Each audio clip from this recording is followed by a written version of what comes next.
বিদেশে পড়তে যেতে গিয়ে বিএসবি গ্লোবাল নেটওয়ার্কের ফাঁদে পড়েন তারা।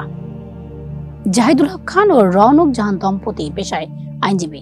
তারা উচ্চশিক্ষার জন্য কানাডায় যেতে চেয়েছিলেন, এজন্য তারা বিএসবি গ্লোবাল নেটওয়ার্কের সঙ্গে যোগাযোগ করেন।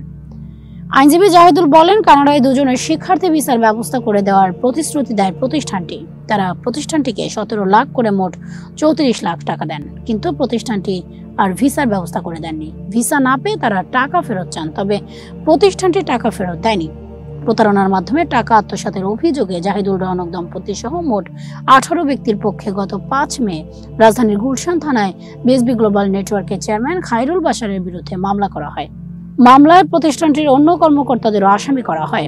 আইনজীবী জাহিদুল গণমাধ্যমকে বলেন, আমার মতো অনেকে বিএসবি গ্লোবাল নেটওয়ার্কের প্রতারণার শিকার। আমরা আমাদের কষ্টের টাকা ফেরত চাই। মামলাটি তদন্ত করেছেন গুলশান থানার উপপরিদর্শক এসআই রেজাউল করিম।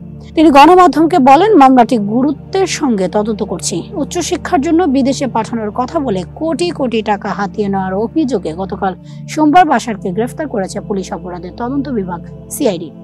সিআইডির police super SP Mohammad Abul Kalam Azad এক বার্তায় জানান, মানি লন্ডারিং আইনের মামলায় রাজধানীর ধানমন্ডি এলাকা থেকে বাশারকে গ্রেফতার করা হয়।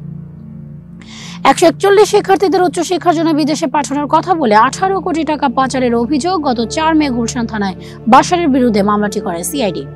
মামলার বাদী সিআইডির উপপরিদর্শক এসআই রুহুল আমিন। মামলাটি তদন্ত করছে সিআইডি।